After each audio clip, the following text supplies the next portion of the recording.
ఆడవాళ్ల నోట్లో ఏ రహస్యమైనా ఎందుకు దాగదో మీకు తెలుసా? కురుక్షేత్ర యుద్ధంలో కర్ణుడు చనిపోయాక తన తల్లి అయిన కుంతీదేవి అక్కడికి వస్తుంది. కళ్ళ ముందే తన పెద్ద కొడుకు చనిపోవడం చూసి ఆమె బాధ ఓర్చుకోలేకపోతుంది. ఆమె జీవితాంతం కూడా కర్ణుడు పాండవులలో పెద్ద కొడుకు అనే రహస్యం ఎవరికి చెప్పకుండా దాచినందుకు ఎంతో బాధపడుతుంది. కుంతీదేవి ధర్మరాజు దగ్గరికి వెళ్లి కర్ణుడికి గౌరవప్రదమైన అంతిమ సంస్కారములు చేయమని కోరుతుంది. అది అర్జునుడు విని, ఎందుకమ్మా ఇతనికి మేము దహన సంస్కారాలు చెయ్యాలి, ఇతను మన విరోధి కదా అని అనగా కుంతీదేవికి కోపం వచ్చి, ఆపు అర్జున, ఇంకొక మాట కర్ణుడి గురించి తప్పుగా మాట్లాడకు. అసలు ఇతను ఎవరనుకున్నావు? ఇతను అంగరాజ్యానికే రాజు కాదు, మొత్తం ఈ ప్రపంచాన్ని పాలించే అర్హత ఉన్నవాడు నా కర్ణుడు. ఇతను నాకు పుట్టిన మొదటి సంతానం. ఇతను మీ అన్నయ్య అని నిజం పాండవుల ముందు బయట పెడుతుంది. అది విని పాండవులు అందరూ ఎంతో బాధపడతారు. అయ్యో, మా అన్నని మేము చంపుకున్నామా, ఎంత పెద్ద తప్పు చేశాము అని కృంగిపోతారు. అందరికన్నా ఎక్కువ ధర్మరాజుకి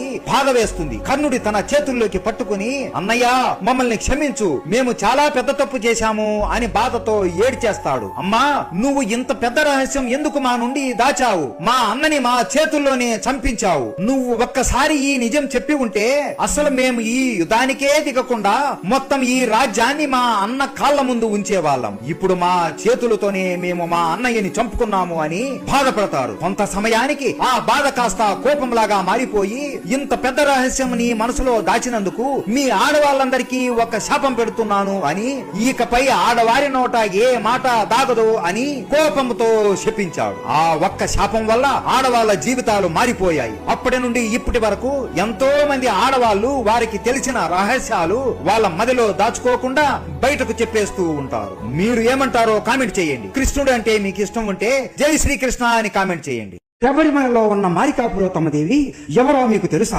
శబరిమలకు వెళ్లిన వారు ఖచ్చితంగా ఆమెను ఎందుకు దర్శనం చేసుకోవాలో మీకు తెలుసా? ఈ మారికాపురోత్తమకి ముందు జన్మలో ఒక శాపం ఉంది. ఆమె పూర్వ జన్మలో ఒక మహాముని కుమార్తె. ఈమె ఒక మహర్షి కుమార్తె అయినా కూడా ఎంతో అందంగా ఉండేది. ఆ మహాముని దగ్గరికి శిష్యకం చేయడానికి దత్తాత్రేయుడు ప్రతిరోజు వచ్చేవాడు. ఆ దత్తాత్రేయుడిపై ఆ అమ్మాయికి మనసు పడుతుంది. ఆమెకి ఉన్నది ప్రేమ కాదు, కేవలం కామ కోరిక అంతే. మహర్షి లేనప్పుడు దత్తాత్రేయుడు దగ్గరికి వెళ్లి, ఓ దత్తాత్రేయ, నేను నిన్ను ప్రేమిస్తున్నాను, నిన్ను చూస్తే నేను ఆగలేకపోతున్నాను, నాతో శృంగారం చేసి నా కోరికను తీర్చు, అలాగే నన్ను వివాహం కూడా చేసుకో అని బలవంత పెడుతూ ఉంటుంది. గురువు కూతురు కదా అని కోపపడకుండా ఆమెతో మర్యాదగా ఉంటూ ఆమె ఎంత బలవంత పెడుతున్నా కూడా నమస్కరిస్తూ ఆమెను నిరాకరిస్తాడు. కానీ ప్రతిరోజు ఆమె దత్తాత్రేయుడు మనసులో ప్రేమ పొందడానికి అర్ధనగ్నం లేదా పూర్తి నగ్నంతో కనపడుతూ అతనిని బలవంత పెడుతూ నాతో శృంగారం చేయమని కోరుతూ ఉంటుంది. దత్తాత్రేయుడికి ఇక ఓపిక నశించి కోపంతో ఆమె మీద గట్టిగా అరుస్తూ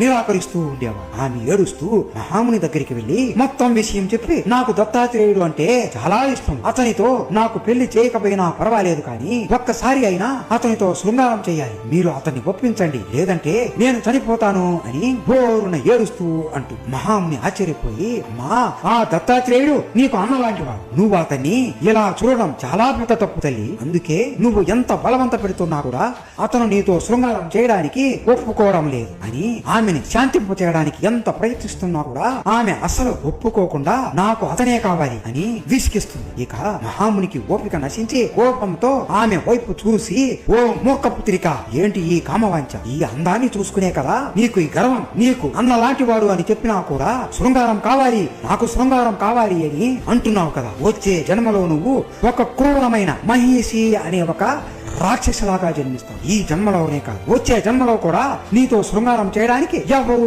ఒప్పుకోరు. ఎప్పుడైతే నీవు పరమ బ్రహ్మచారి చేతుల్లో మరణిస్తావో అప్పుడే నీకు శాప విమోచనం కలిగి మళ్ళీ నీ పూర్వ అందం నీకు కలుగుతుంది అని చెప్పిస్తావు. ఈమెనే ఈ జన్మలో మహేషి అనే రాక్షసులాగా జన్మించి మన అయ్యప్ప స్వామి చేతుల్లో మరణించి శాప విమోచనం పొందుతుంది. తరువాత అయ్యప్ప స్వామి ఆమెని, నువ్వు కూడా నా గర్భగుడిలోనే కొలువయ్యి ఉంటూ నా భక్తులకి ఈ ప్రయాణంలో ఏ కష్టం రాకుండా చూసుకోవాలి అని వరం ఇస్తా. అసలు ఆడవాళ్ళు శబరిమలకు ఎందుకు వెళ్ళకూడదో మీకు తెలుసా? అయ్యప్పకు ఆడవాళ్ళు అంటే ఇష్టం లేదా? ఆడవాళ్ళు అంటే అయ్యప్ప స్వామికి చులకన? ఇవన్నీ తెలుసుకోవాలి అంటే మన ఛానల్లో పెద్ద వీడియో చేశాం, మిస్ అవ్వకుండా ఆ వీడియో ఇప్పుడే చూసేయండి. అప్పుడు మీకు ఇంకా చాలా బాగా అర్థమైపోతుంది. అయ్యప్ప స్వామి అంటే మీకు ఇష్టం ఉంటే స్వామియే శరణమయ్యప్ప అని కామెంట్ చేయండి. స్వామియే శరణమయ్యప్ప.